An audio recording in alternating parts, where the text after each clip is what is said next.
temmen fl-akbar sigrit, tobti u tingħata l-Alla bil-fer, kebset il-fjamma li qatt ma ntfiet, għal-għada u għada fi Kristu.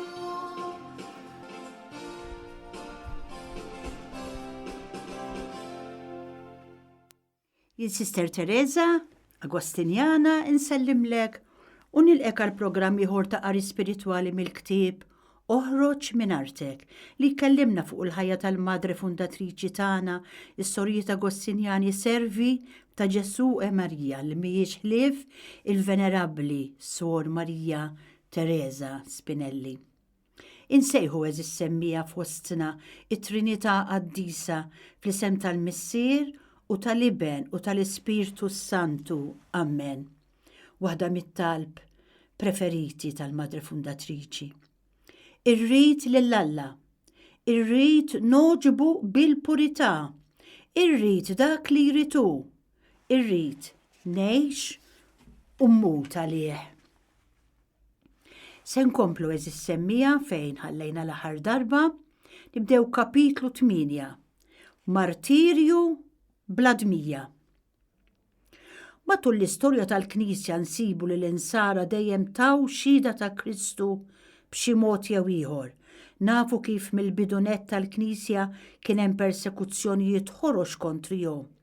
L-insara tassew fidili għat-talim li rċevew mingħand l-Apostli kienu lesti li jagħtu ħajjithom, dejjem jistennew dawn il-mewt risqa fuqhom minn ħin għal ieħor. Fosthom kien hemm tfal, żgħażagħ u anki anzjani. Minħabba Kristu kien hemm min tilef karriera, l-istima fost il-kbarat, il-familja u kull ġid. Wara ħafna tixrid ta' dmija, salta nislim fuq il-Knisja, ma' xorta waħda nibtet xorta ta' xhieda oħra għal Ġesu u l-Evanġelu tiegħu. Żgħażagħ ġenerużi bdew iħossu l-ħtieġa li jinqatgħu mid-dinja bl-unuri, it-tlellix u l-fruwa tagħha u jmorru jgħixu fid-deżert, fit-takkis u t-talb. Bil-mod il-mod inħolqot l-idea ta' komunità reliġjuża aħwa jgħixu flimkien f'isem Kristu bilan li jingħataw l-Alla u lill-proxmu. L-istorja tgħidilna li dawn l-insara tant kienu jgħixu b'mod awtentiku li ħajjithom kienet martirju abjad, ġifieri martirju bla tixrid ta' demm. Illum il-Knisja aktar minn qatt qabel qed tallimna li l-Qdusija mhix monopolju tal-qassisin, il-patrijiet u s-sorijiet. Il-Qdusija biċċa xogħol serja għal kull minu mammet. Kif ser nitqaddes? Nitqaddes skont fejn il-providenza editni. Sew jekk jien naħdem, sew jekk jien imsammar mas-sodda tal-mart, sew jekk jien miż-żewġa, sew jekk minix, sew jekk jien moħbi minn għajn kulħadd, u sew jekk għandi uffiċċju fejjiedi fis-soċjetà. Jien fejn jien, Alla jrid iqaddisni biċ-ċirkostanzi li jipprovdili bix-xogħol li għandi, bil-karattru tiegħi u b'dak kollu li għandi. Din il-persuna eżis semmija li qegħdin nitkellmu dwarha Marija Teresa Spinelli hija xhieda ċara ta' dan. F'din l-epoka li qed nistudjawha issa hi sempliċement mara ta' 30 sena iddur bomma u b'missiera anzjani, dbati biex taqla xtikol.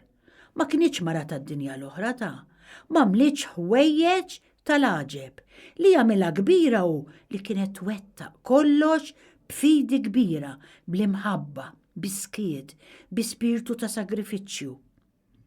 Meta Eliżabetta ferħet lil Marija qaltilha Iva, ħinja dik li jemnet li jseħ kull ma bat jgħidilha l-mulej. Hawn l-kobor ta' Marija li jemnet li fetħet qalba l-Alla u laqet ir-rieda tiegħu fiha. L-istess ngħidu għal Marija Teresa. Hija kbira f'għajnejn Alla għax dejjem għarfet ir-rieda tiegħu fil-ħajja ta' kuljum. Fid-dar Tomma Teresa komplet tikber fl-għaqda intima ma' Alla u fl-imħabba għall-oħrajn. Tant kienet mimlija balla li kienet ispirata li tagħmel vot għal-omora li dejjem tintela fidejh. Il-qoddim tgħid min dejjem xtaqt nagħmel dan il-vot għalkemm id-direttur spiritwali tiegħi ma ħallinix. Min dejjem xtaqt nofri l-persuna tiegħi kollha kemmi lill-Alla, il-qawwa tiegħi kollha, il-ġejjieni tiegħi biex tassew nintelaq fidejn dak li hu l-imħabba ewlenija tar-ruħ tiegħi. Hija ħaġa normali li bint iddur bomma speċjalment fil-mard, imma jiġu momenti li anki ulied bil-għaqal u twajba jitilfu l-paċenzja u jajjew xi drabi. Teresa kella umma ta' karattru qawwi. Bil-mard imbagħad saret bla sabar u kienet titlob wisq mill-oħrajn. Bla ma forsi riedet lil Teresa kienet tweġġaħħa, imma din kienet tissapporti bl-imħabba. Fattek komuni fil-ħajja ta' kuljum lil Teresa u li fi stat ta' kontemplazzjoni u waqqada iżjed ma' Kristu. Kif diġà rajna Alla żejjen lil Teresa bid-don li tbatti għad-nubiet tal-umanità. Kienet issum kuljum u tikol l-ikel bla toma ta' xejn. Il-penitenzi li kienet tagħmel illum jaħawduna, imma Teresa kienet tħoss sejħa speċjali biex tbati għal Kristu. Hekk kienet tifhem il-kelmiet ta' Ġesu li jgħid min irid isalva l-ħajtu jitlifa, imma min irid jitlef ħajtu minħabba fija isiba. Dan kien l-aġir tal-qaddisin meta jkienu jħabtu wiċċhom mas-salib. San Pawl jgħid, sejjer Ġerusalem bla ma nafx se jgħaddi minn għalija hemmhekk. Insibu fl-Atti tal-Apostli li San Pawl qal ukoll naf biss li l-Ispirtu Santu wurini li f'kull belt hemm jistennewni ħabs u tbatija. Iżda jgħin li l-ħajti xejn ma nqisha għażiża għalija jekk mhux mingħand il-Mulej Ġesu, jiġifieri li nagħti xhieda tal-bxara tajba tal-grazzja t'Alla. Ta' 30 sena Teresa reġgħet mardet serjament u kienet fil-periklu li titlef ħajjitha. Huwa ċensu, sforz kemm kien iħobba, kien jgħajjat magħha u beda jwaħħal f'rasu li dan il-mart kien kollu ħtija tal-ħajja jibsa li kienet qed tgħix. Din id-darba il-mara ta' huwa li xejn ma kienet iġġiba, bdiet iżżiel biha u tibżal saħħitha għax beżiet li jekk tmuti ikollha ddur bil-kudjata, jiġifieri Teresa u ċensu. L-ikbar tbatija kienet li huwa beda jitfa' l-ħtija fuq il-konfessur tagħha li kien jitija l-permess u iħalliha tbati daqshekk. Dan is-saċerdot jgħid ċaru tont li Marija Teresa ma kienx qed tagħmel dawk il-penitenzi b'kapriċċ jew b'fantasija ta' moħħa. Ta' bniedem prudenti li kien għaraf li x-xitan ma kienx qed jiflaħ għal ruħ mogħtija għal Alla daqshekk. Biex ikun aktar żgur dan is-saċerdot kellem lil Teresa u talaba biex marida kif kienet tqum titlob għal sija sħiħa bil-lejl u l-istess jitlob għalija biex taqla l-grazzja tal-fejqan. Intant il-marida waqt il-mar tagħha qatt ma setet tiċċaqlaq weħeda, iżda fil-ħin u l-mument qamet weħeda mis-sodda u niżlet għall-kubteja bla ma serħet ma' xejn. Lada filgħodu niesa baqgħu maġba bil-fejqan għax hi reġgħet bdiet taħdem u titlob qisha mixi. Dak l-istess konfessur li qal li hi l-opra tax-xitan li żżomm lil Marija Teresa milli tagħmel il-penitenza, issa x'għamel? Ordnala biex ma tagħmel ebda ċaħda, anzi tikol tajjeb. Barra minn hekk, Alla nqeda bih biex jitija prov oħra. ċaħħada għal bosta ġranet lil Teresa milli tersa għall-Ewkaristija. Ħassieta wisq Teresa u billi fis-saċerdot kienet tara l-Alla ħasset li l-mulej ma jridx jiġi fiha u qiegħed jiċħadha minħabba dnubita.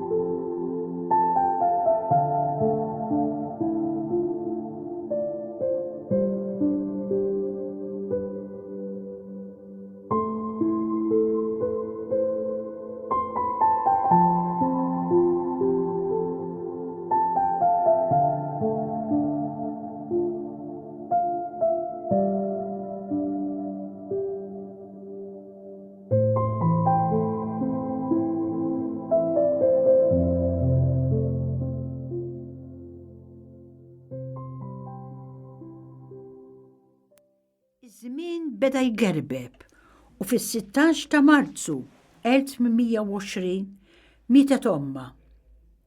ċensu ġabar miegħu lill-oħtu Marija Teresa u li xwejjaħ missieru.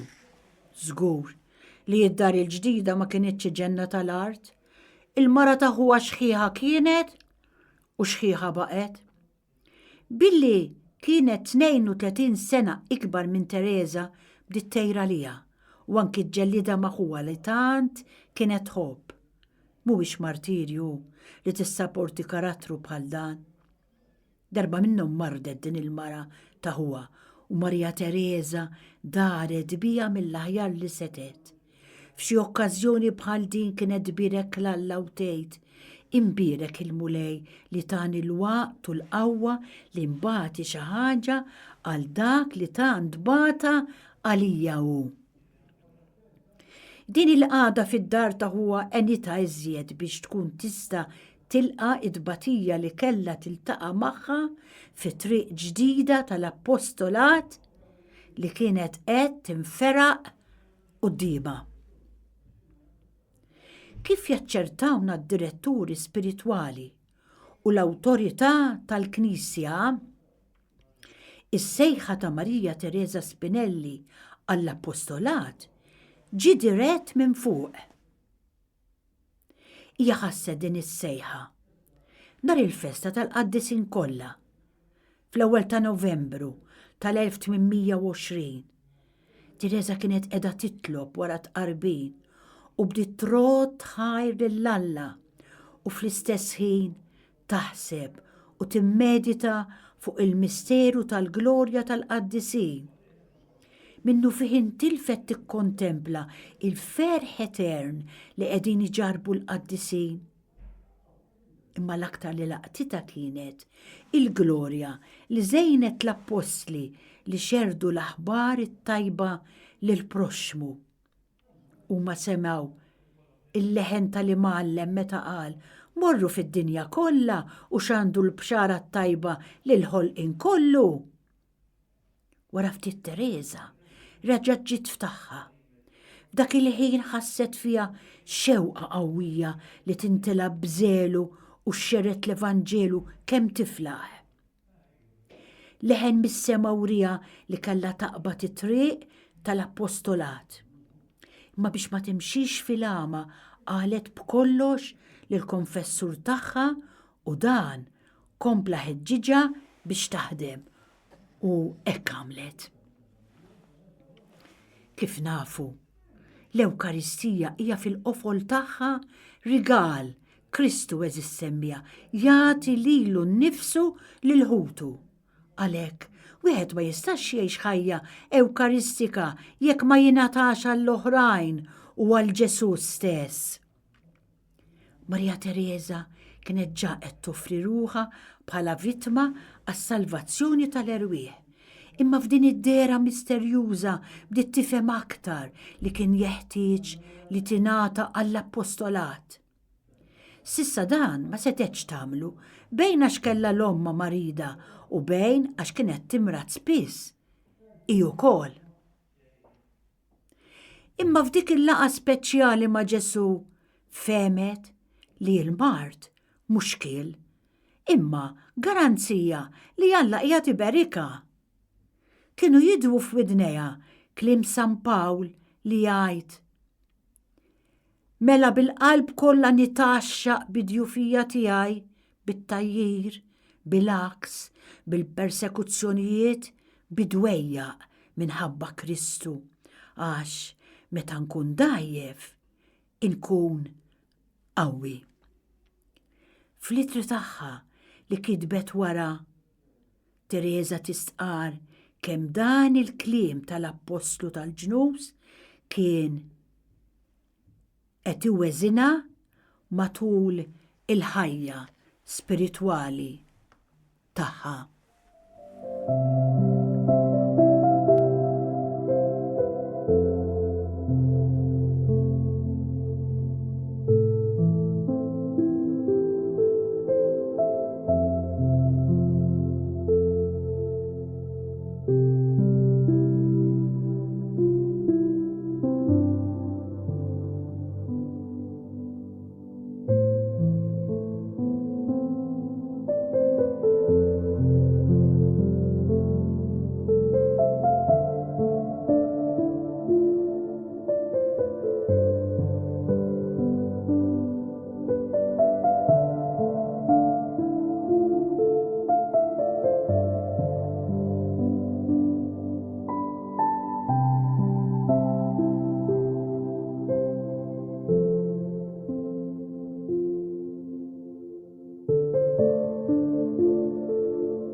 Kapitlu 9. Tfittex in-naġa l-mitlufa. Meta l-Papa reġa' lura mill-eżilju fl-1814, Ruma reġgħet bdiet tieħu r-ruħ. Reġgħet tfeġġet il-ħajja fil-Knisja. Il-knejjes bdew jinfetħu mill-ġdid u bdew jimbtu ħafna istituti reliġjużi. Ma kienitx ħaġa kbira li tfajla jew armla tingħata l-appostolat għall-emejjel tal-ħniena fl-istituti jew fl-iskejjel. Mela l-istess ambjent imbutta lil Marija Teresa biex trawwaħ il-fjamma tal-appostolat li kienet qed tħeġġeġ f'qalbha. Marija Teresa naqdet ma' nisa oħrajn bl-istess fema u ntefed bruħha u bġisimha fuq dan ix-xogħol. Fl-istorja ta' Teresa, Sor Serafina Frattali, issemmi żewġ tfajliet li Teresa f'din il-ħabta terfa' mill-ħama tal-vizzju u tqabbadhom it-triq tas-sewwa. Teresa ma kienitx tingħata lil dawk it-tfal u żgħażagħ li b'xi mod jew ieħor kien hemm min jilħaqhom, kienet sewwa sew tfittex lil dawk mitluqa u mċaħda minn kull imħabba. Katarina Toma kienet tfajla minn dawn. L-istess ambjent fqir u mħassar tal-familja ġaba f'sitwazzjoni ta' ħażen u vizzju. Issa kif Ġesu l-ewwel għamel il-miraklu tal-ħobs u mbagħad tkellem dwar l-Ewkaristija, hekk għamlet Teresa, l-ewwel lil tfajla tagħta l-bżonnijiet materjali għal meta tagħmel ix-xogħol, darrita taqra, imbagħad waslet ilha l-bxara tajba. It-tfajla l-oħra kienet Diomira, ta' mġiba xejn nisbaħ minn tal-oħra. Din it-tfajla switila għaraq tad-dem lil Teresa biex qaleta minn idejn ix-xitan. Marija Teresa kienet titċaħħad mill-ikel u l-ħwejjeġ istess biex tajjex lil din it-tfajla. Wara ftit żmien Diomira mardet bil-mar tas-sider u Marija Teresa ta' ħabiba sinċira kienet baqgħet iżżura l-isptar. Imma, kif ġa għedna, Teresa kienet qed tgħix ma' huwa flimkien ma' martu. Din il-ħajja ġejja u sejra l-isptar, xejn ma oġbita lil-mara ta' huwa u bil-erra wissiet lil huwa qaltlu hemm bżonn taqtaħħa din id-drawwa uħtok? Issa ġejja u sejra l-isptar, imbagħad timrat u jkollna nissalbu biha aħna. Żommilha u tħallix tmur. Tija kelmtejn kif taf int. Intant, Marija Teresa kellha tobdi u Diomira kellha tibqa' weħedha vittma tal-egoizmu. Kellha tmut mitluqa minn kulħadd, anke mill-faraġ ta' Marija Teresa kellha tiġi imċaħda din fl-aħħar mumenti ta' ħajjitha. Dan l-egoizmu tal-mara ta' huwa kien qed itellifha lil Marija Teresa. X'tagħmel? Tmur f'monasteru? Dan il-pass ma rriditx tagħmlu biex teħles mill-qrid ta' din il-mara, iżda biex twettaq il-pjan talla li kien qed jaħdem fiha. Ħafna minn monasteri ridu jilqgħu lil Teresa, imma x'ħin kien jasal il-waqt donnu kien jisfratta kollox. Darba minnhom tieħu parir minn ċerta Sor Angela li kienet ġibdita ħafna fit-tfulija. Din donna mnebħa mis-sema qaltilha Teresina tiegħi. Mhux għal xejn qed jiġru dawn il-ħwejjeġ ta'. Min jafalla xi triq qed iħejjilek. Hija rrieda talla li titlaq il-familja u fejsa tmur jurik il-mulej f'waqtu.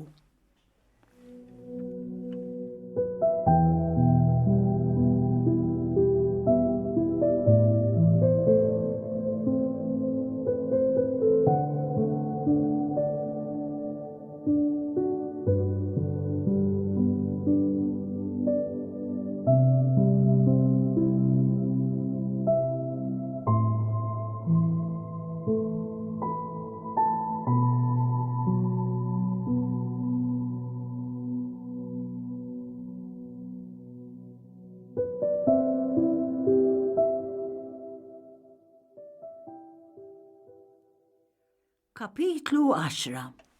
Hawn jien. Il-konfessur ta' Teresa ġitu ideja sabiħa ħafna.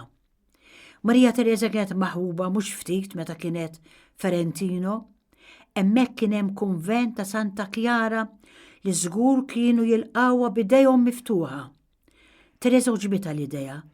Ma setgħetx ħlief trot ħajr lill-Alla u tafdal kollox fidejh, mixħuta rkub tejha talbetek. Mulej, jien lesta l-kollox, basta nagħmel kif joġob lilek. Tixtieqni immur Ferentino, hawn jien arani. Dan il-klim bla dubju jfakkarna fil-personaġġi kbar li jissemmew fil-Bibja. Meta Alla sejjaħ lill-Abra, dan wieġbu hawn jien. L-istess Iżajija meta jitkellem fuq il-Messija jgħid smajt leħen il-mulej jgħidli lil min se nibgħat u min se jmurinna u jien weġibt hawn jien ibgħat lili. U x'ingħidu eżis semmija għad-disponibilità ta' Marija Omna hawn il-qaddija tal-mulej wieġbet lill-Anġlu. Il-qaddisin waslu fejn waslu għax it-tmum ta' ħajjithom ma żammewx huma iżda fdawh fidejn sodi ta' Alla u ma kienu dejjem żguri li dak li jritu u l-aħjar. Il-bniedem jirraġuna b'mod imma Alla bosta drabi jaħsibha mod ieħor. Teresa kif kienet qiegħda titlob semet leħen ċar jgħidilha mhux Ferentino imma Frosinone irridek. Billi d-direttur spiritwali kien jafa tajjeb lil Teresa qatt fuq kliema. Il-leħen smajtu propju ċar f'widnejja qaltlu. Hekk kif qed tiftaħ qalba mal-konfessur dan qalilha stenna ftit. Daħal fis-sagristija, ftit minuti wara sejħilha u laqqaha ma' wieħed sinjur jismu Dominku Antonio Guglielmi minn Frosinone. Ekku l-pjan talla. Għal-Alla ma jeżistux kombinazzjonijiet eżis semmija. Dan ir-raġel kien ġiruma x'kien qed iħabbrek biex tinfetaħ skola pubblika għal bniet ġu Frosinone u ġie biex jieħu parir mingħand il-patrijiet dottrinari. Suppost kien ġaħareġ mill-Knisja imma fettillu jibqa' hemm biex jisma' l-quddiesa qabel imur lura. Is-Sinjur feraħ ħafna b'Teresa u għeda li jipprovdila lokal sakemm isibu post xieraq għall-iskola. U hekk Alla wieġeb mod sħiħ lil Teresa. Fatt sabiħ bħal dan fil-ħajja ta' Teresa ifakrek fi kliem San Pawli jgħid kemm huma kbar il-għana, l-erf, l-għaqal ta' Alla, kemm tassew ħadd ma jista' jarbel il-ġudizzji tiegħu u jifhem it-triqat tiegħu għax min qatt tara f'moħħ il-Ummulej, min qatt kien il-konsolier tiegħu. Allum nifquwaw eżis semmija, jien nixtieq nirringrazzja lilek li kont magħna għal dan il-programm il-paċi miegħek.